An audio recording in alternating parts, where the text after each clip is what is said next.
Welcome to Brilliant Babes Be in the Know. I'm your host, Vale Chikuni. We begin.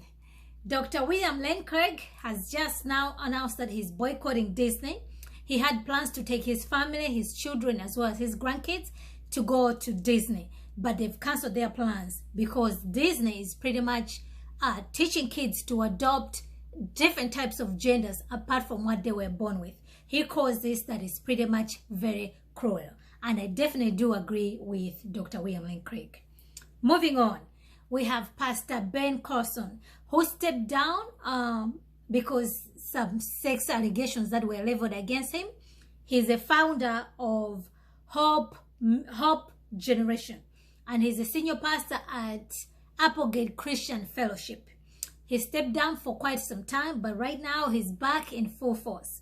According to him, he's already scheduled 5 speaking tours across America.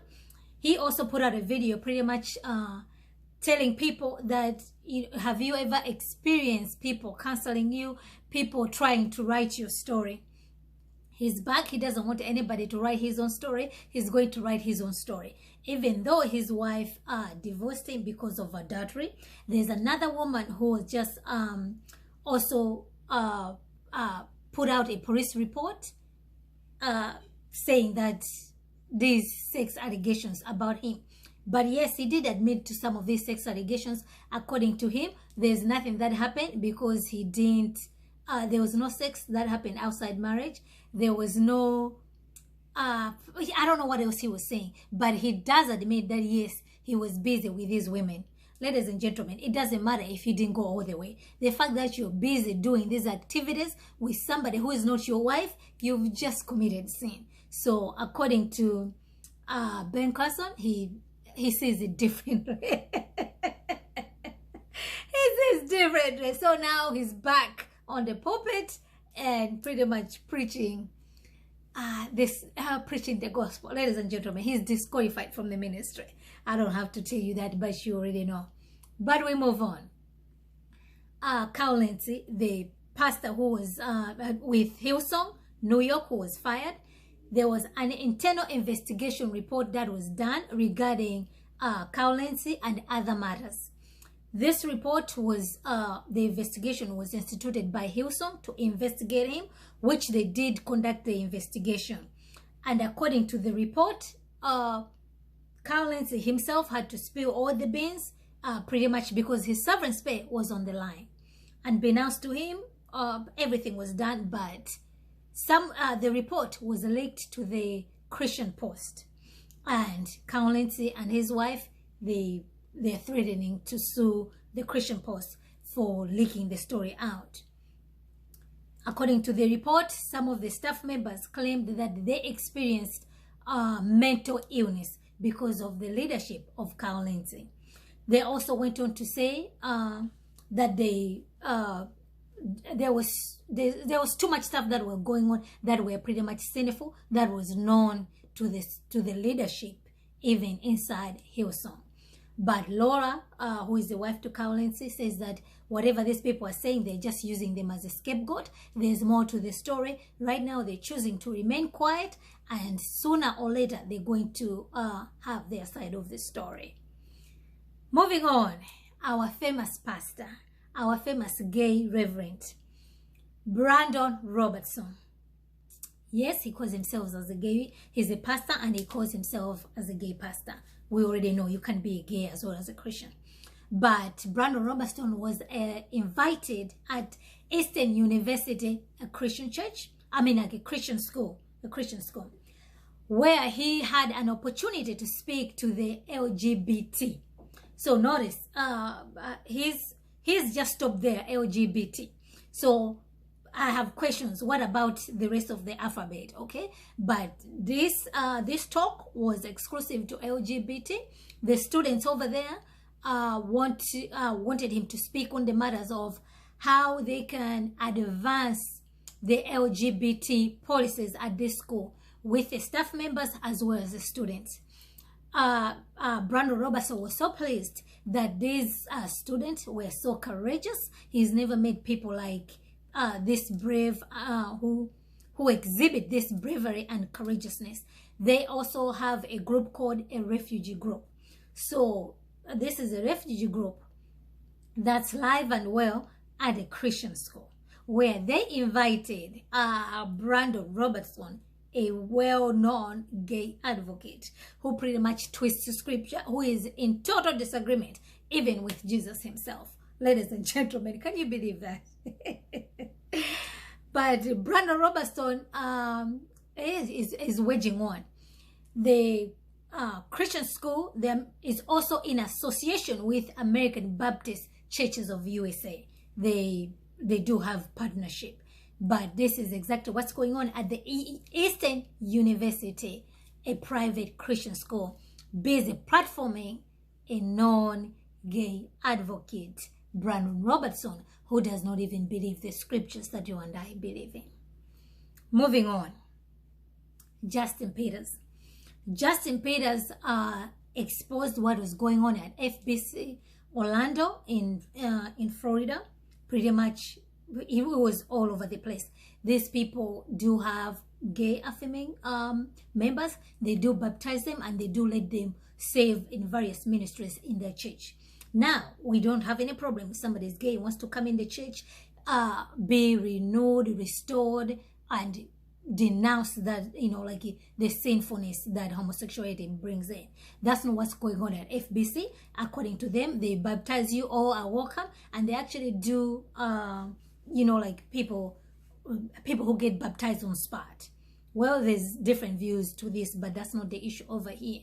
So when Justin Peters put out this story, he actually did a follow-up with one of the pastors who actually went there on Sunday and witnessed some of these shenanigans that goes on at FBC with his own eyes. Now, David Ute is pretty much kind of clapping back against Justin Peters, calling that he lied. But David Ute did not specify what lies that Justin Peters said. He did not mention his name. According to David Ute, he was planning to call Justin Peters. He didn't say his name, but obviously we know this is Justin Peters. He's the only one who has done this particular video. So David Ute wanted to call this particular pastor, who is Justin Peters, let's just call it for what it is, right? To tell him, like he claims that Justin Peters slandered them. Whatever Justin Peters said about their church was a lie, and he was planning to call Justin Peters, but God told him not to call Justin Peters. That's what Pastor David Ute said, with no evidence, but you already know exactly what's going on at FBC Orlando. Moving on, by now I'm sure you know that there was a Twitter storm that went out regarding the article that Jennifer Buck put out, and another David Baumgardner, I can't even pronounce his name, who has just decided to block the whole Twitter people. And Tom Buck now, he's saying there's more to this story, but right now he's going to concentrate with the Easter Sunday that's coming up, but he'll be happy to shed the light on the so much darkness of the powers that be inside the SBC, who were using this article to slander him, who were using this article to get at him. Because if you know anything about Tom Buck, he has been well outspoken with the wokeness that's going on inside the SBC. So they just use this David Baumgardner as a pawn, whatever else they're going on inside the SBC. Make no mistake about this mafia type stuff that's going on. That's why Thomas and Vodemokam have teamed up to change the direction inside the SBC, which is a good thing. But yeah, man, they still, whatever thing they can use to attack people who have been denouncing the wokeness inside the SBC, they're going to use it. And yes, they're using it. Moving on, we do have J.D. Hall. J.D. Hall is now calling it quits. He won't be doing no more polemics. He'll still do the program that he does with David. I think is it twice a week or once a week. But right now, the only thing that he's waiting on to do is his daughter's wedding in September, and in June, the 1,000 messengers that he's promised. He seems to, he wants to live up to it and deliver 1,000 messages who are going to be in California, in Anaheim, to go and vote for Thomas Hall as well as Vody Bockham. J.D. Hall had written a very nice article. He's issued the apologies where, according to him, where apologies were warranted. He has issued them, and he has acknowledged how prideful he had been, and also just, you know, some fights that he shouldn't have picked up. So that was good. He's issued out the apology out there, which is a good thing. But all in all, he's leaving it all behind now. He's moving on to other things that he pretty much loves most, is to preach. So he wants to concentrate in taking care of his sheep at his local church. He won't be doing polemics, but he has a good team that are going to continue to be doing the polemics, writing different articles to pretty much keep warning the church. According to him, like, the wokeness has entered. The barbarians are no longer at the gates. They are inside the camp. So now he just wants to equip the saints for the work of the ministry. And he's glad that there's been men who have been faithful to him, telling him where he's gone wrong and encouraging where he was right. So if you know anything about J.D. Hall, he has been a writing rod in these streets. But well, whatever you make of the guy, he has been right on certain other things. But that's what he's decided to do now. But wish him all the best as he goes on to his endeavors, where else he's going to be doing. But yeah, we'll see what the future holds for the Montana preacher. All right, ladies and gentlemen, that's all I had for you guys today. I hope you find this to be informative to you. Be sure to subscribe, follow me on Twitter and Instagram and Facebook. Until next time, remember to be in the know.